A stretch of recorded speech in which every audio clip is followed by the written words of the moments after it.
हे मेदूवडे मी बनवले आहेत फक्त 20 मिनिटांमध्ये। तुम्ही बघू शकता किती छान क्रिस्पी कुरकुरीत झालेले आहेत आणि आतून त्याला एकदम परफेक्ट मेदूवड्याचं टेक्स्चर आलेलं आहे। कोणीही बघून सांगू शकणार नाही की हे तुम्ही डाळीशिवाय बनवलेले आहेत।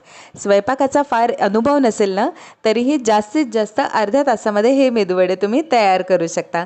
कसं ते मी तुम्हाला सांगणार आहे। खूप साऱ्या टिप्स आणि ट्रिक्स सकट व्हिडिओ शेवटपर्यंत नक्की बघा आणि YouTube मराठी रेसिपीजवर जर तुम्ही नवीन असाल तर प्लीज सबस्क्राइब करा अशाच इन्स्टंट घरात उपलब्ध असलेल्या आणि नवनवीन रेसिपीजसाठी। तर यासाठी मी काय केलं आहे ना, सगळ्यात आधी बटाटा सोलून घेतला आहे। छोटे बटाटे असतील तर 2 घ्या, मीडियम साईजचा असेल तर 1 बटाटा पुरतो। याला मी किसून घेतला आहे। पाण्यात वगैरे ठेवायची गरज नाही कारण आपण लगेचच वापरणार आहोत। आणि एका कढईमध्ये मी 2 कप पाणी उकळायला ठेवलं आहे। जोपर्यंत पाणी उकळतंय तोपर्यंत आपण ह्याच्यामध्ये मेदूवड्यासाठी जे जे सीझनिंग लागतात ते सगळे आपण घालणार आहोत। जनरली तुम्हाला माहितीच असतं, सगळ्यात आधी आपण थोडंसं मीठ घालून घेऊया। त्यानंतर कडीलिंब जे असतं ना ते बारीक चिरून मी याच्यामध्ये घालत आहे। हे बघा आता हळूहळू पाण्याला उकळी यायला सुरुवात झालेली आहे। आणि हे जे काही सीझनिंग मी तुम्हाला दाखवत आहे त्याचं प्रमाण तुमच्या आवडीनुसार तुम्ही कमी जास्त करू शकता। किसलेलं ओलं खोबरं मी याच्यामध्ये घातलेलं आहे। मिरची घातली आहे, तुमच्या आवडीनुसार कमी जास्त करा। छोटा एक कांदा होता माझ्याकडे, तो मी चिरून घातला आहे। खूप बारीक नाही चिरायचा, मीडियम चिरायचा आहे। हे सगळे जिन्नस व्यवस्थित एकदा मिक्स करून घ्यायचे आहे। आल्याचे तुकडे जर तुम्हाला आवडत असतील तर तुम्ही तेही घालू शकता, पण मी नाही घातले आहेत।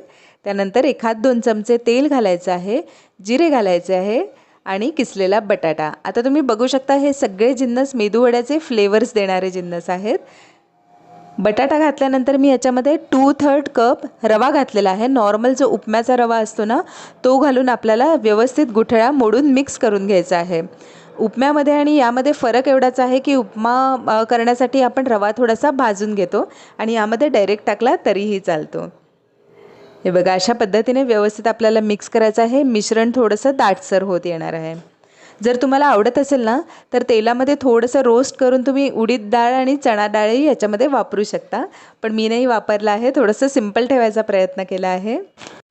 अशा पद्धतीने थोडंसं दाटसर होईपर्यंत आपल्याला हे ढवळत ठेवायचं आहे आणि गुठळ्या राहायला नको म्हणून गुठळ्या मोडून घ्यायच्या आहेत।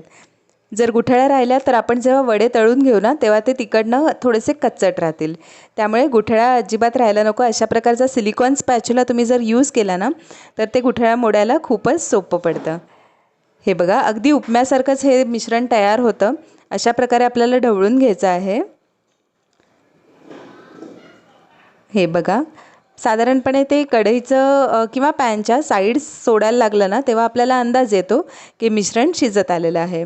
आणि एकदम दाटसर करायचं नाही आहे कारण जोपर्यंत मिश्रण ते गार होईल तोपर्यंत ते अजून दाटसर होत जाईल।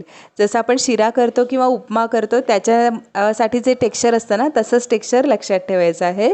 जर तुम्ही जाडसर रवा वापरत असाल तर ते लवकर शिजतं, बारीक रवा असेल तर थोडासा दाटसर व्हायला याला मिश्रणाला वेळ लागतो। तर त्या हिशोबाने आपल्याला हे शिजवून घ्यायचं आहे। आता तुम्ही बघू शकता हे कढईच्या साईड्स सोडायला लागलं आहे। या स्टेजला तुम्ही कोथिंबीरही घालू शकता, मी वापरलेली नाही आहे। आता काय करायचं आहे, हे मिश्रण आपल्याला थंड करून घ्यायचं आहे। गॅस बंद करून मी घेतलेला आहे आणि मिश्रण असंच थंड ठेवायला तुम्ही साईडला ठेवलं तरी चालेल। लवकर थंड करून घ्यायचं असेल तर अशा प्रकारे ढवळत राहायचं आहे, तर ते लवकर गार व्हायला मदत होते। चला तर मग मिश्रण ऑलमोस्ट थंड झालेलं आहे। आता आपण याचे वडे वळून घ्यायचे आहेत। आता इथे एक कॅच आहे, इथे एक ट्रिक आहे की तुम्ही वडे डायरेक्टली हातावर वळू शकता, तळणीमध्ये टाकायची डायरेक्टली गरज नाही आहे। तर अशा प्रकारे हाताला तेल लावून घ्यायचं आहे आणि मेदूवडे वळून घ्यायचे आहेत। तर मेदूवडे तयार करताना जो मोठा प्रॉब्लेम होतो की मेदूवड्याचा एक्झॅक्टली शेप देता येत नाही जेव्हा आपण तळणीमध्ये डायरेक्टली डाळीचे मेदूवडे बनवतो, तो प्रॉब्लेम यामध्ये सॉल्व्ह होत आहे। अशा प्रकारे तुम्ही गोळा घेऊ शकता, त्याला थोडंसं फ्लॅट करायचं आहे आणि असं होल करून मेदूवडे तयार होतात। बघा किती सोपं आहे हे मेदूवडे तयार करणं, स्पेशली शेप देणं। हे बघा परत एकदा मी तुम्हाला दाखवते आहे। अशा प्रकारे गोळा घ्यायचा आहे, त्याला थोडंसं फ्लॅट करून घ्यायचं आहे आणि मध्ये होल करून मेदूवडे तयार होतात। आणि याच्यामध्ये आपण फ्लेवर्स एक्झॅक्टली जे मेदूवड्याचे असतात तेच घातलेले आहेत, त्यामुळे जेव्हा तुम्ही खाता तेव्हा मेदूवड्याची टेस्ट एकदम परफेक्ट लागते। चला तर मग कढई मी साईडला गरम करायला ठेवलीच होती, तेल तापायला ठेवलं होतं. आता आपण तळून घ्यायचे आहेत. थोडंसं चेक करून घ्यायचं आहे तापलं आहे की नाही आणि लो टू मीडियम फ्लेमवर ठेवून आपल्याला हे मेदूवडे तळून घ्यायचे आहेत. खूप फास्ट नाही ठेवायचे, नाहीतर ते वरतून पटकन काळे होतील, करपतील आणि आतून कच्चे राहतील.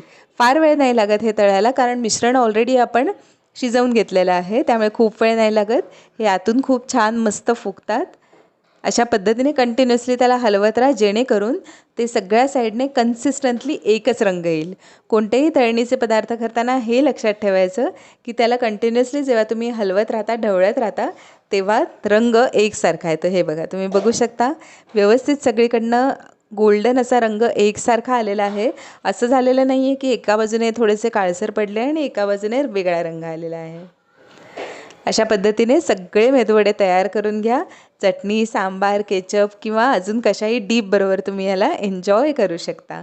नक्की ट्राय करून बघा. एकदा ट्राय करण्यासारखी रेसिपी आहे. कोणीही इझिली बनवू शकतं आणि सगळे जिन्नस घरामध्ये जनरली अवेलेबल असतात. जसं मी मगाशी म्हटलं तसं यूट्यूब मराठी रेसिपीजला नक्की सबस्क्राईब करा. असेच व्हिडिओ मी टाकत राहणार आहे. तुम्ही शॉर्ट्सही चेक करू शकता. हे बघा, माझ्या कियारालाही हे मेदूवडे खूप आवडले आहेत. तीही मस्त एन्जॉय करते आहे. बाय.